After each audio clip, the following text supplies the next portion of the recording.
Yo, what is up guys? It's Pedro here, and in today's video I'll be giving you guys a free agency recap for the Washington Commanders after the first week of free agency, going over the players that they've signed, re-signed, and talking about some guys that they could still sign. If you guys are new, make sure to subscribe, hit that like button, and that notification bell as well, so you never miss a video. Alright, so the Washington Commanders are basically through the first week of free agency. Obviously, there's still a couple of days left in the week, but I think they've made most of the moves they're going to make this week, if not all of them. Maybe they'll make a couple minor moves, but they were very, very busy, and I'm sure Adam Peters wants to take the weekend off, or at least a few hours off, because it's been non-stop signings for the Washington Commanders. So I'm going to really just go over all of the signings one by one, and some of them I made full videos on, so I'm not going to talk about a ton, but there's some like, Brandon McManus or Tyler Ott or Nick Allegretti that I didn't talk about, so I'll talk about those guys a little bit more and give you guys a little bit of a free agency grade for the Commanders as well. So we'll start off going over all of the names. So they signed Marcus Mariota, Eckler, re-signed Jamison Crowder, Zach Ertz, Tyler Biadasz, Nick Allegretti, I'm not sure how to pronounce it, Dorrance Armstrong, Dante Fowler, Clelin Ferrell, Bobby Wagner, Frankie Louvu, Jeremy Chin, Jeremy Reeves, Brandon McManus, and Tyler Ott. So very, very active. What is that? 1, 2, 3, 4, 5, 6, 7, 8, 9, 10, 11, 12, 13, 14, 15 guys that they brought in, and 13 of those guys were new people. So they've been very active. And actually, one more guy that I didn't talk about, Anthony Pittman. So he, former linebacker for the Lions, mostly a special teamer, but he, plays some defense as well. But again, mostly going to be a special teams guy for the Commanders. Maybe a depth piece. Was with the Lions for a while, and GM Lance Newmark, or not, assistant GM Lance Newmark for the Washington Commanders. So that's kind of the situation there. But let's start off we'll go with the offensive players and the defense. I kind of did a mock of what I think the starting defense will be, so we can go over that in a little bit. But right now, going over the offensive guys, Marcus Mariota, not a huge fan of the signing. And after this, I really didn't think we needed to trade Howell, at least before we signed Mariota. After that, it made sense that we traded Howell, and the return was fine. But I would have been okay with us just keeping Howell and not needing to sign a backup, maybe just signing a third string guy. Mariota, he's okay. He can run the football a little bit. He is familiar with Brian Johnson, so there'll be a little bit of chemistry there. It was only 1 year, though.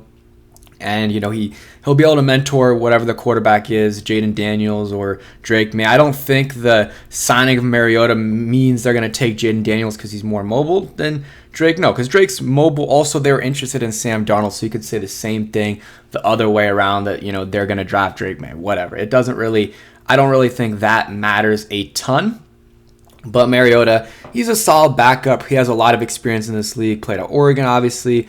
I think he won a Heisman there, and then was the number 2 overall pick with the Titans. Played there for a little bit. Then the Raiders, then the Eagles, and then the Raiders, then the Falcons, and then the Eagles. So he's been a bunch of different places, but at this point in his career, he's a backup. Austin Eckler, really liked the signing. Not a ton of risk as a 2-year deal. About like $3 or $4 million a year.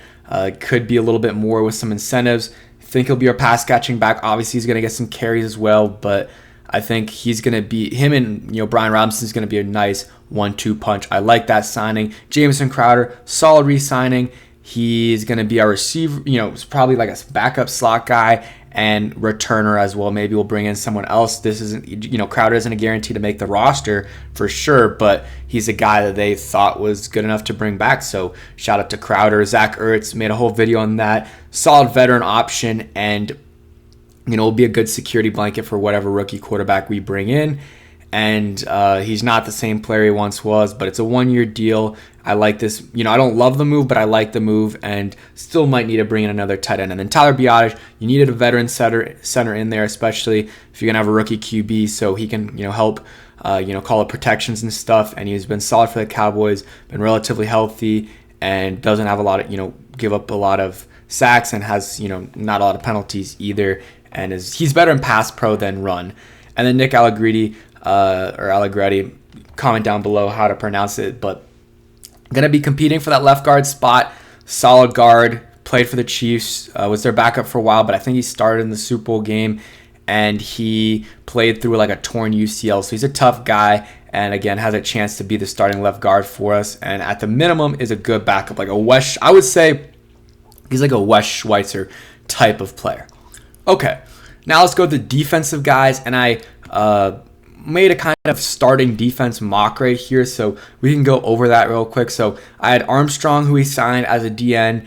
Deron Payne and Jonathan Allen as inside guys. And then the other DN spot, I really don't know. Could be KJ Henry, could be Dante Fowler, could be a draft pick, could be Clelin Ferrell as well. And the linebackers are going to be Wagner, Luvu, and Davis. They might not have all three linebackers in at the same time, but those are going to be the top three. And then cornerback Forbes, maybe he'll be starting, maybe he won't. That's ideally he's starting. And then Quan Martin is your other. I think he's going to play nickel for us. He could play safety, but I think with the signing of Jeremy Chin, you'll have Quan Martin as a slot corner. Then Benjamin St. Juste is going to be in the mix there for another cornerback spot. Jeremy Chin is a strong safety. Derek Forrest is the free safety. Still think we need another veteran or so, but that's kind of my mock for the starting defense. And going over the signings, Armstrong, I think it's solid, about $11 million per year, and the cap hit's much lower. I'm going to make a whole separate video going over salary cap, a salary cap breakdown, but this Dorrance Armstrong move is solid, and he is a relatively young, 27 years old. This is his first time being away from the Cowboys. He's Houston, Texas, I think, native, and he's been solid the last couple of years for the Cowboys. 16 sacks, can block some. He has block punts, block kicks. And he's, been the third fiddle there behind DeMarcus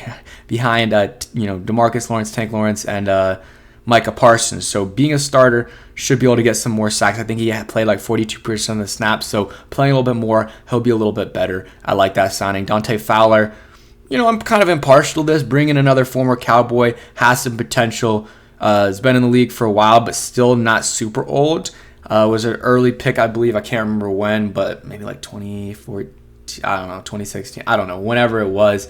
But he's a good rotational edge rusher. Maybe start. Ideally, he's not your starter, but if he needs to be, he will. Clelin Ferrell, he was a 4th overall pick, 2019, and really hasn't panned out, but last year played solid for the 49ers and could be a guy that competes for a starting spot with Fowler as well. That's one of Adam Peters' guys. Bobby Wagner, made a whole video about that. Love that signing.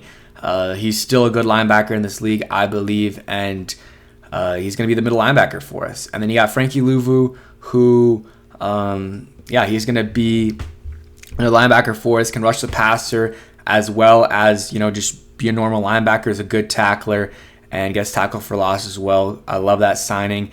Probably my favorite. Frankie Luvu and Bobby Wagner were probably my favorite signings. Jeremy Chin, love the player. Wish it was a little bit more than a 1-year deal. He'll be our starting strong safety. Hopefully we can keep him after that if he has a good year, but if not, we'll get a comp pick or something like that. And then we re-signed Jeremy Reeves. Like that move.